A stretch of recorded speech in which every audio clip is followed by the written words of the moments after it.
예레미야 3장 19절에서 25절까지 제가 가진 성경책은 구약 1054쪽입니다. 예레미야 3장 19절에서 25절까지 제가 먼저 한 절 읽고 교독하시겠습니다.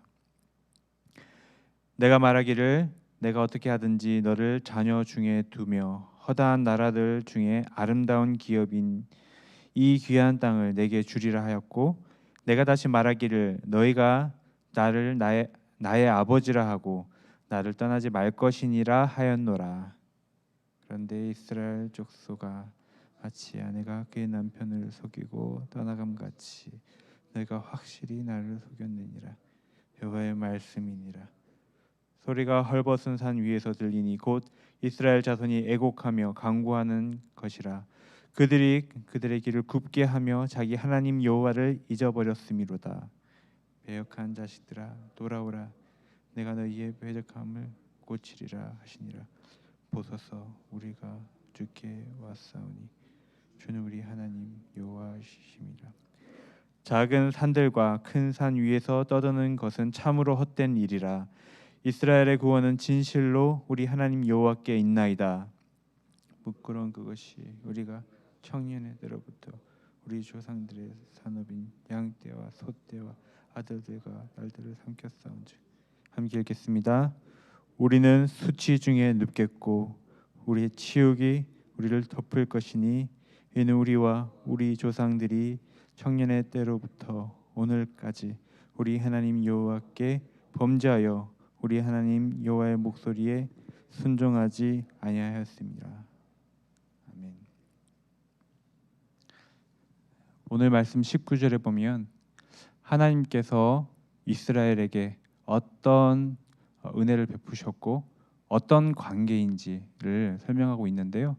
오늘 이 말씀을 통해서 하나님께서 하나님의 마음을 표현하신 그런 말씀이에요. 그래서 하나님의 그 마음을 느끼는 시간 되었으면 좋겠습니다. 하나님께서는 19절에 보면은 내가 어떻게 하든지 너를 자녀 중에 두며 허다한 나라들 중에 아름다운 기업인 이 귀한 땅을 내게 주리라 하였고, 또 너희가 나를 아버지라 하고 나를 떠나지 말 것이라 하였노라. 이것은 마치 이것과 같아요. 어떤 사람이 있는데 아버지가 돌아가셨어요. 고아예요. 그런데 돈도 없고 그 사람을 보호해 줄 사람도 없어요. 근데 어느 날 어떤 분이 오셔가지고 아버지 친구라고 그래서 자기 자녀를 삼아 주신 거야. 입양을 한 거죠. 그런데 차별 하나도 하지 않고 자기 자녀들과 동일하게 사랑해주고 그리고 유업까지도 물려주는 거예요. 그리고 거기서 끝나는 것이 아니라 너가 나를 아버지라고 부르고 나를 떠나지 말라고 그렇게 했다고 한다면 그 얼마나 참 감사하고 너무나 놀라운 사랑입니까? 보호자도 없는데 뭐 돈도 없고 보호자도 없으니까 얼마나 힘든 삶을 살아야 되겠어요? 그런데 보호자가 되어주고 나를 아버지라 부르라고 그러고 떠나지 말라 그러고 아들들과 똑같이 유업들을 나눠주고 그렇게 해준 것이 바로 하나님이 이스라엘 백성에게 해주신 것이라는 것입니다. 그런데 단지 불쌍해서 그렇게 하신 게 아니고 단지 뭔가 돈을 주시거나 뭐 단지 그게 아니라 가만히 읽어보면은 나를 아버지라고 부르고 나를 떠나지 말아라. 이것은 사랑하셨음을 알게 됩니다. 하나님께서 사랑하신 거예요. 우리는 종종 하나님의 사랑을 모르면 오해할 수가 있어요. 뭐냐면 내가 이렇게 살든 저렇게 살든 하나님은 저 높은 곳에서 하나님은 그냥 잘 지내실 텐데 무슨 상관이 있겠는가. 내가 뭐 여기에서 세상을 조금 쫓아간다고 해서 하나님께 무슨 영향이 있겠는가. 이렇게 생각하고 있는 분이 있을 수도 있어요. 그런데 결코 그렇지 않다는 것입니다. 왜냐하면 하나님께서 사랑하시기 때문에 그렇지 않다는 거예요. 그런데 이스라엘이 하나님을 향해서 했던 것은 무엇이냐면 배신이에요. 이제 하나님께서 복된 땅 차지하게 하겠다고 하시고 가나안 땅을 차지하게 하셨더니 하나님을 버려버린 거예요. 그때 하나님 마음은 어떠했는가? 20절에 나옵니다. 그런데 이스라엘 족속아 마치 아내가 그의 남편을 속이고 떠나감 같이 너희가 확실히 나를 속였느니라. 여호와의 말씀이니라. 하나님도 속으시나요? 보면 하나님께서 하나님의 마음이 마치 그것과 같다. 결혼을 하고 그리고 정말 사랑해서 이제 내가 충실히 결혼 생활을 하고 그렇게 살아야겠다 그랬던 그 남편을 아내가 속인 거예요. 그 배신한 거예요. 그걸 알았을 때 남편의 마음이 어떻겠는가? 하나님이 왜 그렇게 비유하셨습니까? 그것이 하나님의 마음이라는 거예요. 사람들이 좀 무정하니까 하나님 마음을 몰라서 그렇지, 하나님은 하나님이 이스라엘 백성과의 그 언약에 있어서 하나님은 신실하신 거예요. 하나님의 사랑은 가벼운 사랑이 아니라는 것입니다. 하나님은 진실하게 우리를 사랑하시고 하나님은 신실하게 우리를 지키시고 그런 하나님인데 이스라엘 백성의 그 마음이 너무나 가볍다는 거예요. 그래서 하나님이 받으시는 그 마음의 고통, 그것은 마치 아내가 남편을 속이고 떠나간 것 같은 그런 마음의 고통이 있고, 너희가 확실히 나를 속였다라고 얘기하세요. 확실히, 내가 확실히 속았다는 것입니다. 하나님은 우리를 향해서 확실하게 마음을 주시고 확실히 우리를 믿으시고 그렇게 사랑하시는 하나님이신 것을 알게 돼요. 그래서 확실하게 너희가 나를 속였다라고 얘기합니다. 그리고 21절에 보면은 이제 이스라엘이 헐벗은 산 위에서 막 간구하고 애국하는 소리가 들린다. 이것을 보면서 제가 회개하는 기도 소리인가 이렇게 생각을 했는데, 또 뒤에 말씀을 보니까 그게 아니라 그냥 우상에게 너무 힘드니까 간구하는 소리다라고 생각하게 돼요.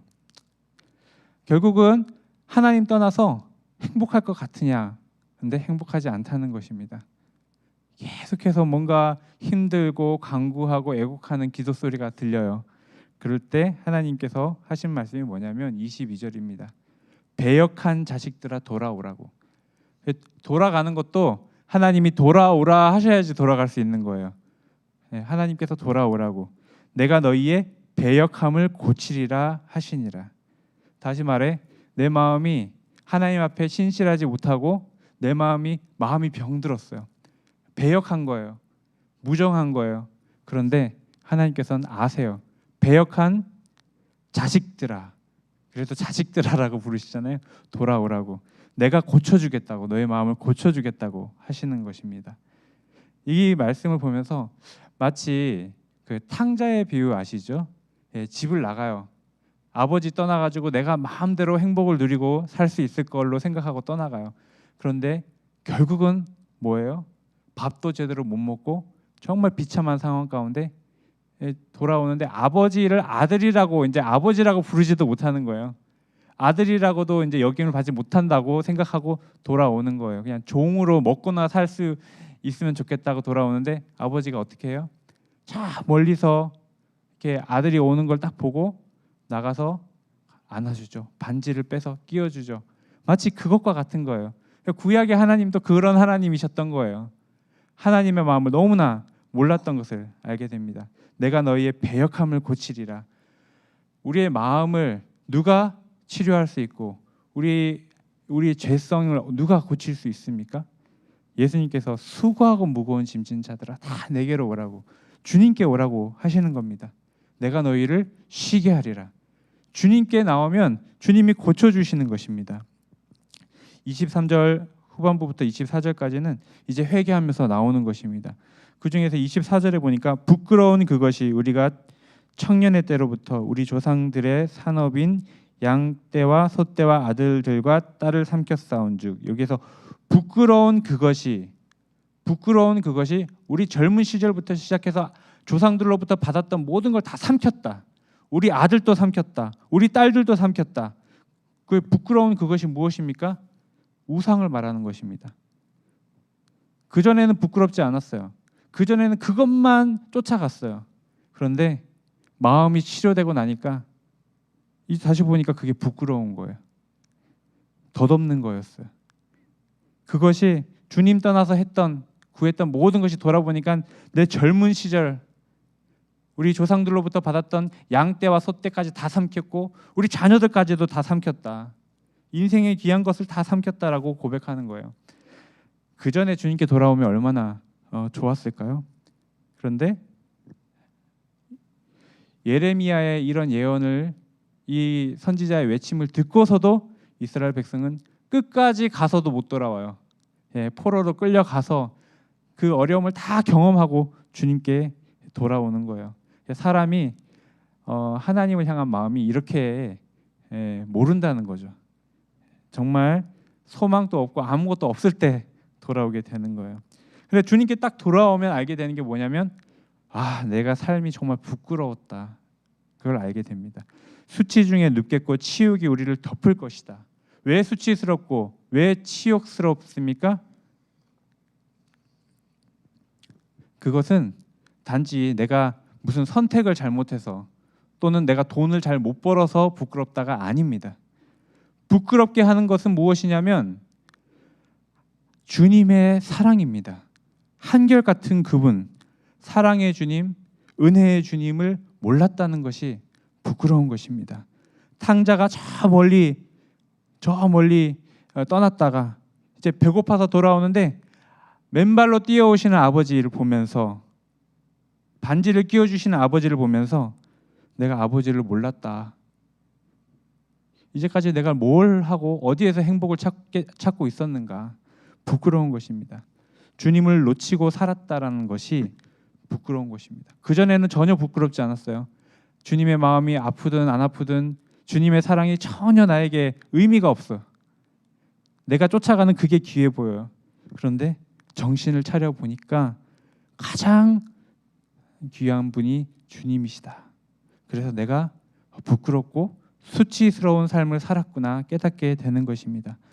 그런 어찌 보면 가슴 아픈 그런 은혜가 우리 가운데 있기를 원합니다. 왜냐하면 주님은 그렇게 신실하신 분이고 우리를 너무나 사랑하시는 주님이시기 때문입니다. 그분을 놓치고 살았던 것이 부끄러운 것이고, 세상 것을 자랑하는 것이 그게 너무나 부끄러운 것이고, 내 말이 부끄러운 거예요. 주님을 자랑하고 이제는 주님이 너무나 귀한 분인 것을 깨닫고 그렇게 살아가는 우리 성도님들 되시기를 원합니다. 기도하겠습니다. 주님, 오늘 말씀에 보니까 정말 변하지 않고 신실하신 주님의 마음을 대하게 됩니다. 우리의 마음은 신실하지 못해서 그 흔들리고 주님을 쉽게 잊어버리는 그 부끄러운 그 마음을 다시 한번 생각해 보면서 우리의 부끄러움을 주님 앞에 고백하면서 우리가 주님의 마음에, 주님의 그 사랑의 아름다움을 깨닫고 우리도 주님을 그렇게 사랑하게 하여 주시옵소서. 우리가 그렇게 신실하신 주님을 닮아가게 하여 주시옵소서. 신실하신 하나님을 기억하면서 우리의 배역한 마음을 버리고 고침받는 은혜를 누리게 하여 주시옵소서. 예수님 이름으로 기도합니다. 아멘. 우리 계속해서 기도하겠습니다. 하나님 없이